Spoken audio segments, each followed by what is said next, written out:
Hello, welcome to Turning Inward. My name is Lou Rogers. I'm the publisher of Inner Paths magazine and the host of this program.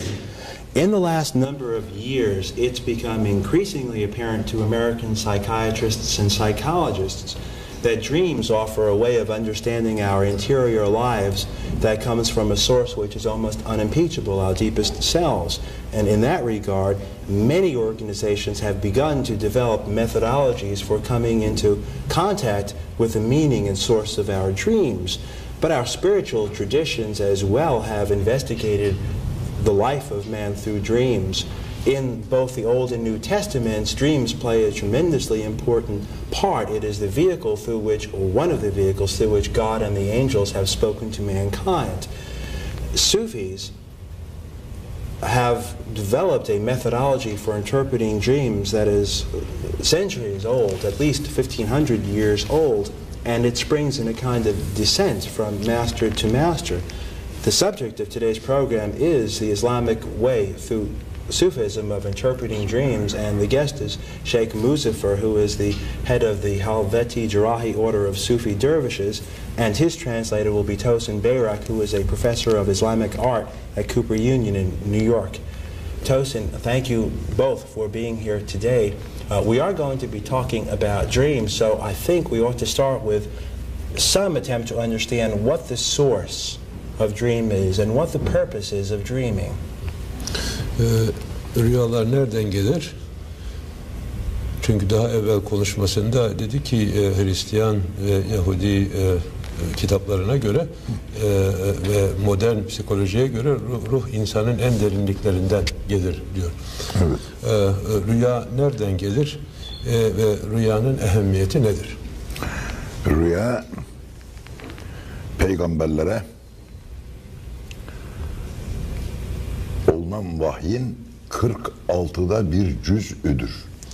Dreams are 1/46 of the revelations which came to the prophets.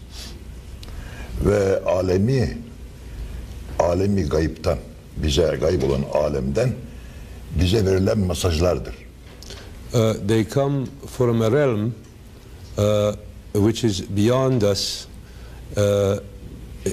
which is invisible to us and which is incomprehensible to us. They are messages sent to us from that realm, from that divine realm. Ve Allah'ın bize bir çıkmaz işlerimizde bir yardımıdır. And it certainly is a bounty of God, His help to us in order that we could resolve some unresolvable problems. Bütün semavi kitaplar hepsi rüyanın sahihanın emri mühim olduğunu kabul ederler. All true books of true religions accept that of the reality of the dreams. İbrahim peygamberin gördüğü rüya, oğlu hakkında, oğlunu kurban etme hakkında görmüş olduğu rüya, aynı zamanda Hazreti Yusuf'un görmüş olduğu rüyalar hem Kur'an'da hem Tevrat'ta hem de Zebur'da, İncil'de olduğu muhakkaktır. As an example to that, I mention the dream of Hazreti Abraham about the order of God to sacrifice his son, and also the dream of Joseph.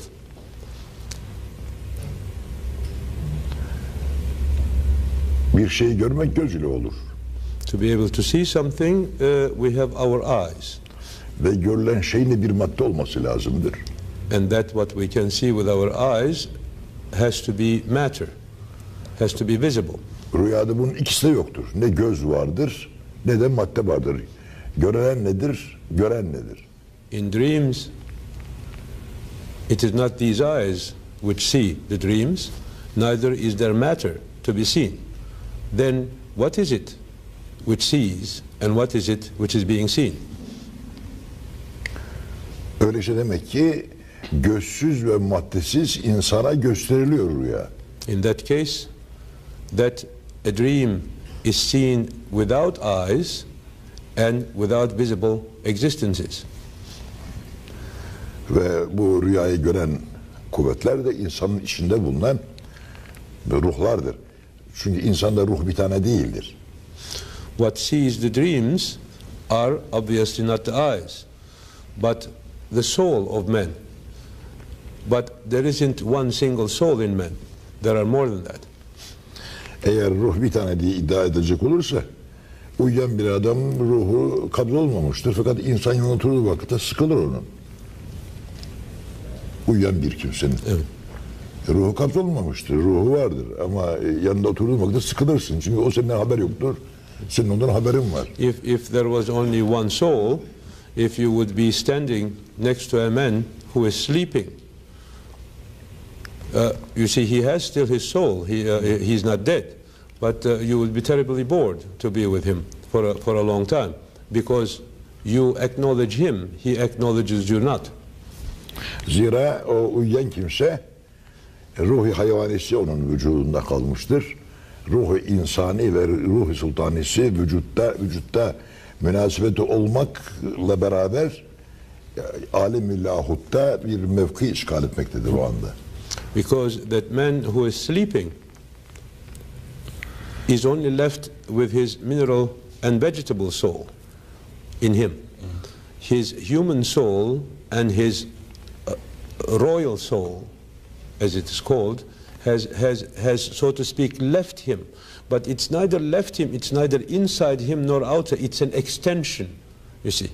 He has been tied to that realm, to that divine realm, which our Sheikh was talking about. Ruhu insanda bulunan ruhlar şöyledir. Ruhu şeceri vardır.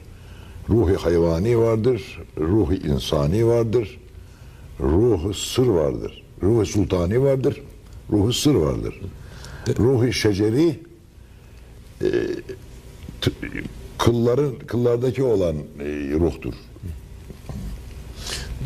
There are five souls in one's body. There is the mineral soul, the vegetable soul, the animal soul, the human soul, and the sacred secret soul. And each of these souls have, so to speak, places in the body. That they would be, for instance, in the hair of the body or in the skin of the body. Ruhu hayvani de kanda ve damarda olan the vegetal soul is on the surface of the body, such as the skin, and the animal soul is in your veins and in your blood. Hatta bir hayvanı kesseler böyle parçalasalar o etlerin böyle oynadığını görürüz biz. Ki bunlara çok şahit olduk. That if you would kill an animal and cut it into pieces, immediately you would see that the pieces of the animal would be still moving, would be still alive. That is the animal soul, which is still existing. Ruhu hayvanın da makamı insanın eti ve kanı ve damarlarındadır. So the animal soul is in your veins and in your blood and in your flesh. Ve aynı zamanda da bu makam vücutta bulunan şeytanın makamıdır. This level of the animal soul and the realm of the part of your body within which it reigns is at the same time the kingdom of the devil. Sonra ruhu insani vardır. Onun makamı merkezi kalptir. Then there is the human soul, and the center of the human soul, because it's sort of circular. The center of the human soul is the heart. Ruhi sultani vardır insanın vücudunda. O da kalbin merkezi olan gönül dedikleri fuat. Arapçası fuat, Türkçesi gönüldür. And then there is this sacred secret soul, which is called the sultan's soul, and its place is the heart of the heart. It's a spot in the heart. Şimdi ruhi hayvani rüya görür. Şu tesirdedir bu. Mesela hararetli bir adamın rüyada su, dere görmesi, nehirler görmesi gibidir. İkincisi haceti olan bir kimsenin 100 numara görmesi yahut kırlar, viranenkler görmesidir su dökmek için kurmacı. Bunu ruhi hayvani görür. Bunun da manası vardır ama herkesin bileceği, işin içine çıkacağı bir dava değildir. Hatta Kur'an-ı Kerim'de yanıt istersen Sure-i Yusuf'ta Yusuf peygamberin devrindeki padişah bir rüya görmüş. 7 tane zayıf öküz, 7 tane şişman öküzü yemiş. 7 tane de efendim sarı başak 7 yeşil başağın üzerine yatmıştır. Hükümdar bu rüyayı soruyor. Diyorlar ki bütün alim muabbirler, rüya tabir edenler diyorlar ki bu kalü edgâs-ı ahlam. Yani bir tevili bir alimi. Bu acayip bir rüyadır. Biz bunun içinden bunu teyit edemeyiz, tabir edemeyiz diyorlar. Yani ruhi hayvaninin gördüğü ruhların da manası vardır. Herkes, her muabbir bunu tabir edemez. Let us first discuss the dreams of this animal soul. For instance, if somebody eats a lot of salty fish and goes to bed, he dreams rivers, fountains, etc. And somebody who has a need to go to the bathroom dreams of bathrooms. You see, now this is in the realm of the animal soul. These lowly dreams have more than what they appear also. But it is not for everybody to interpret those dreams. For instance, Effendi says that the dream of the king at the time of Joseph, who dreamt that 7 thin cows ate 7 fat cows, and 7 green bushels fell over 7 yellow bushels. That was certainly the dream of the animal soul. But as you remember from your Bible and Old Testament, that it wasn't so easily interpreted, that dream.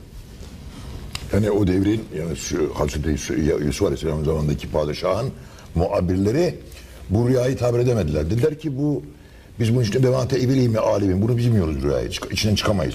Ama peygamber olan Yusuf bu ruhi hayvaninin görmüş olduğu rüyayı tabir ederek padişaha dedi ki 7 sene bolluk olacak. 7 seneden sonra kıtlık olacak. Siz buğdayları alınız, buğdayları başaklarıyla beraber muhafaza ediniz dedi. Rüya aynen öyle çıktı. Yani ruhi hayvaninin gördüğü rüyayı da peygamber tabir edince aynen öyle çıkmıştır. Yani ehli olması lazım rüyanın tabirinde. You see that although that dream of the king at the time of the prophet Joseph was a dream dreamt by the animal soul, all the men of knowledge and the sorcerers and the wise men of the time were not able to interpret that dream. But Joseph, because he was a prophet, he was able to interpret that dream. And he told them that there were going to be 7 years of plenty, and then afterwards 7 years of drought, and that they should gather all the wheat and leave them on their stalks, and they should keep them on the stalks. From there, one understands that the interpretation of the lowly dreams themselves necessitate a higher being. So, in that sense then, it wouldn't be possible for a man to understand his dreams without a dream authority, someone like Sheikh Muzaffer, for example, or a specialist. But where in the Western world is there a parallel to somebody with the expertise to understand dreams? If a man can't do it himself, how do people develop or find a methodology for understanding their dreams? Bu Efendimizin buyurduğundan anlaşıldığına göre diyor, insan kendi kendisine rüyasını tabir edemez. Ve herhangi bir kimse de rüyasını bir zatın tabir edemez. Biz diyor Garp'ta yaşıyoruz. Şeyh Muzaffer Efendi gibi bir kimseyi nerede bulalım ki rüyaları tabir etsin diyor. Ve rüyaların ehemmiyetli olduğunu anlıyor kendisi. Evet, rüyayı istediği rüyayı göremez ve rüyasında bazen kendisi insan rüyayı tabir edebilir. Ama bu bir hissiyattır, yani öyle olabilir. Şayet böyle olmazsa maneviyatta gördüğü rüyayı sevdiği bir zatı, mesela bana karşı büyük muhabbeti var, benim de şeyh olduğumu, bir mürşid olduğumu biliyorlar. Rüyasını beni karşısına getirir, böyle tahayyül ederek beni karşısına getirir. Rüyayı anlatır. Sanki ben karşısında varmışım gibi, halbuki türbedeyim. O akşam ona gelirler, bu rüya, görmüş olduğu rüyanın tabirini yapabilirler. Bu da caizdir. Olabilir böyle şeyler yani. Ve olmaktadır böyle böyle oluyor. I did not say that one cannot interpret one's dreams. At rare occasions one may, but not through knowledge or through one's capacity. That it is a dream, so to speak, brings its own interpretation if you had a fine sensitivity and if you had a fine soul. Then there is another method which Effendi says that which involves sympathy, sympathetic relationship, loving relationship. For instance, Effendi says that he knows that you like him very much and you appreciate him as a sheikh. If you dream a dream whose interpretation is not possible for you, what you could do is concentrate on your love, affection and attachment to somebody such as our sheikh, for instance, and visualize him. Visualize him at the same time as this concentrated effort of sympathy for him, and then with loud voice you tell him your dream. We believe that night or soon that dream could be interpreted to you by another dream. Bunun esasında bu bir vahdeti ve deviri gösterir yani. Yani ben İstanbul'dayım vücut bakımından, o Amerika'da, fakat kalbe teveccüh ederek karşısında beni farz ederek rüyasını bana arz ettiği vakitte zahirde ayna bin parça olmuştur. Hakikatte biridir. O kendi rüyasını kendine tabir ederler. Beni görerek tabir eder. İkincisi, herkesin harcı değildir rüya tabir etmek. Çünkü rüyalar da herkese söylenmez. Şimdi herkese söylenecek olursa bunlar hep misalleri var. Hepsini birer veririz. Herkese söyleyecek olursa bazı zevatın öyle bir hal olur ki bazı zevatın tabiri üzere, yanlış yaptığı tabir üzere rüya tecelli eder. Now, I would like to explain you what I have made the statement. It may seem to you rather out of ordinary and rather curious, the interpretation of this dream by another dream, if you would make a meditative, concentrated effort to somebody whom you know could interpret that dream. But don't you see, this is really a proof of wahdat, of unity of everything, because if we see this multiplicity around ourselves and within ourselves, it is like a single mirror which has been broken to pieces, so the image is multiplied. But the only thing which may put this mirror together is this kind of sympathy. In short, that you seek our Effendi maybe in Istanbul and you may be here, but you seek him in your heart, you see, with the sympathy which you have for him. And that will bring you together, and that will bring the source of the dream together, and you will have the interpretation of the dream. Let me reshape the question a little bit into another direction, which is the advances that psychology, specifically I'm thinking of Jungian psychology, has made in dream interpretations. Now, I understand what Effendi has just said about dreams coming from one ultimate source and being expressed through the individual's consciousness like a prism through the five souls. Many psychologists, not necessarily Jungian, believe that dreams come out of the process of one's individual life and that your deepest self chooses the symbols of the dreams. How do you reconcile, if such a reconciliation is possible, the discoveries or theories of contemporary psychology with a 1500-year-old spiritual tradition that looks at dream work from a different point of view? Diyor ki en mühim olan şey şu, modern psikoloji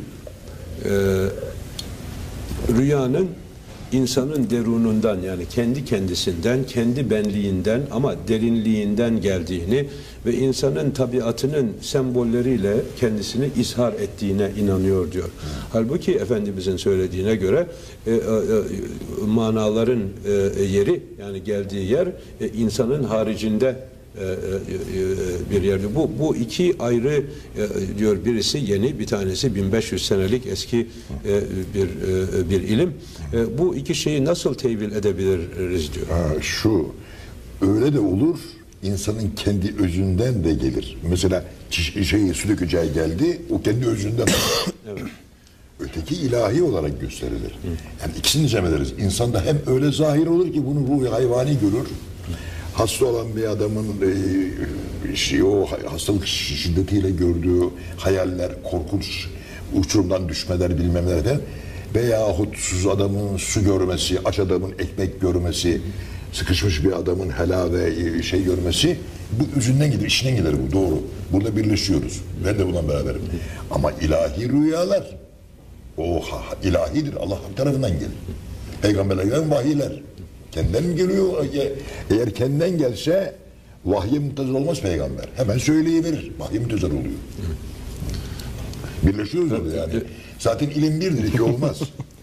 There is only one knowledge, there is only one science, there is only one wisdom.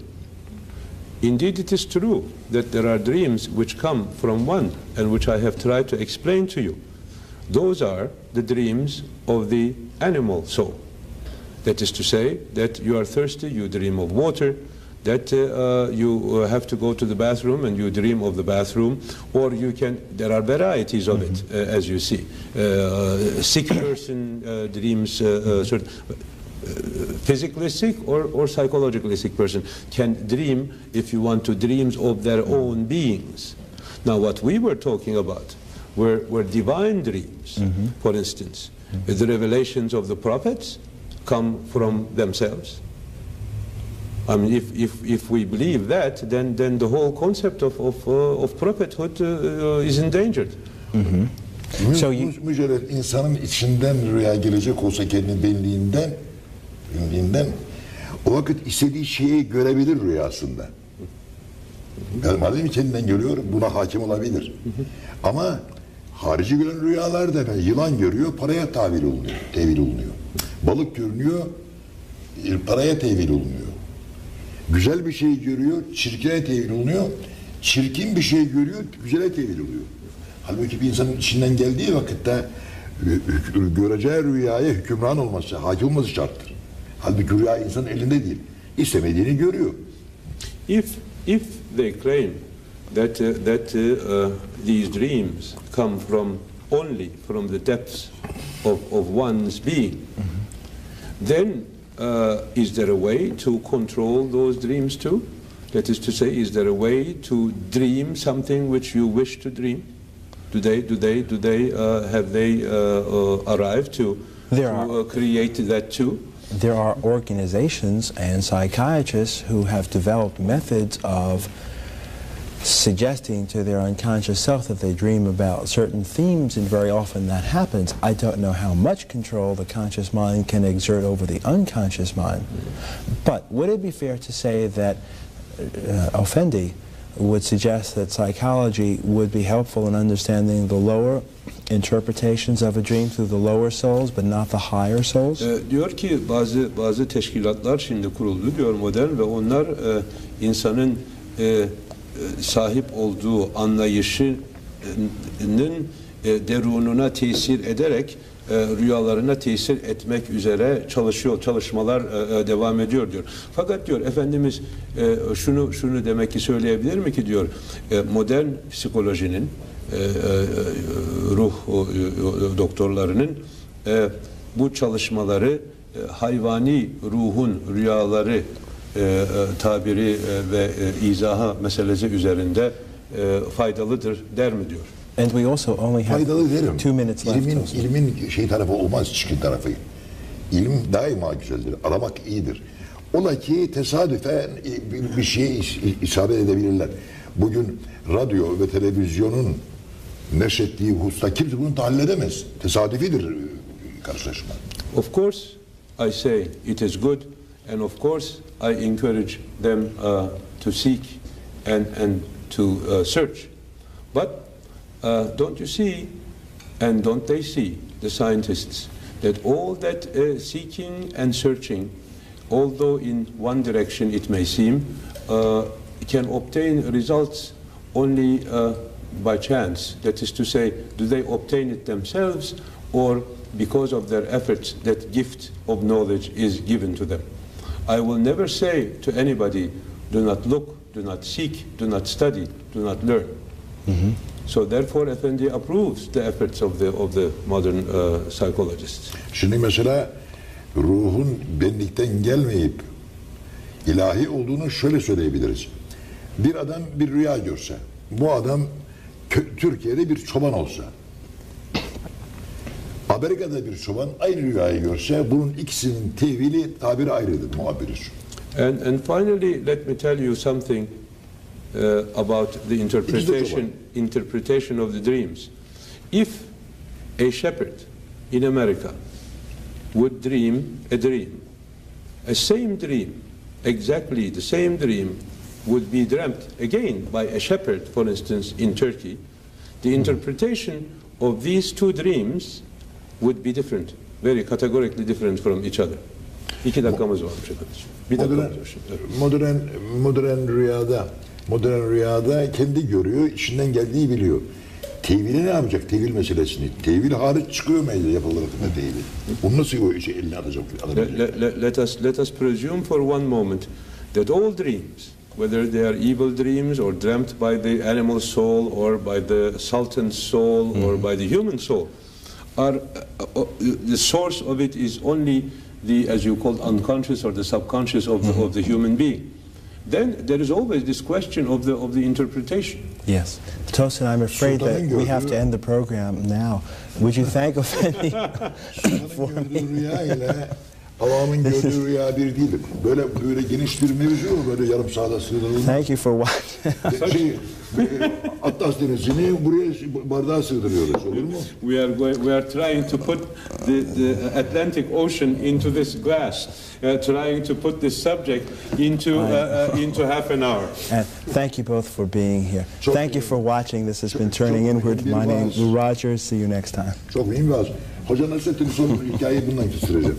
Hoca Nasrettin yatmış biraz sonra kalktı.